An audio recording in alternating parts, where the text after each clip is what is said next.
It takes discipline, forethought, and commitment to develop an asthma control plan and stick with it.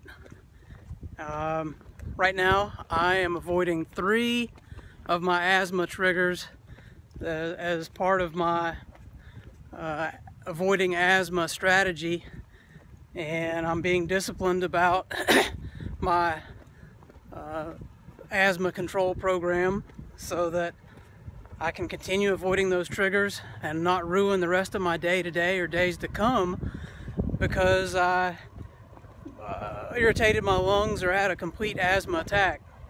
So I want to talk a minute about what I am doing to avoid these 3 triggers right now. It's a Sunday. I had to go into work.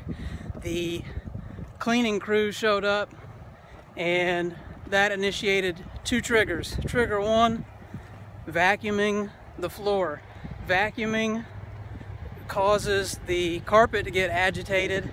Even though there's a suction on the vacuum, it doesn't catch all the particles, so lots of small particles become airborne. Those are an irritant to many people with asthma, including myself. So I needed to get out of there to avoid breathing all these extra airborne particles. Condition number 2 was strong odors. Not all asthmatics are triggered by strong odors. I happen to be one, and there are others. And the cleaning crew is using cleaners, typical household cleaners, in the restrooms. So I wanted to get out of there before the scent of those cleaners migrated out of the restrooms and into the rest of the office. For me, it doesn't take much of a strong odor to trigger my asthma. Third condition is cold, dry air. Now for me, I figured out my threshold for exercise is around 55 degrees. And if it's colder than 55, I need to not exercise vigorously. Now, right now it's somewhere between 50 and 55. The weather is great. I've got a strong desire to jog, but I'm not going to do it because I think I could irritate my lungs and it's not worth it. So instead, I'm just walking. Been walking for about 20 minutes.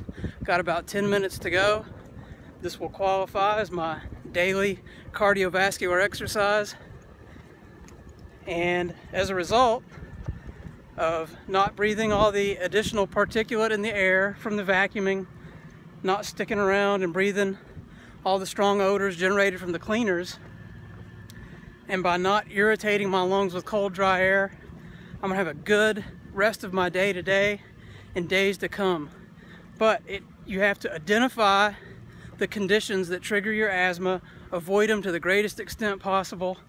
By doing that, you can find that symptoms of the disease are not present a majority of the time. That's what I have experienced. Your experience may be different. I'm just sharing my story. I hope this helps.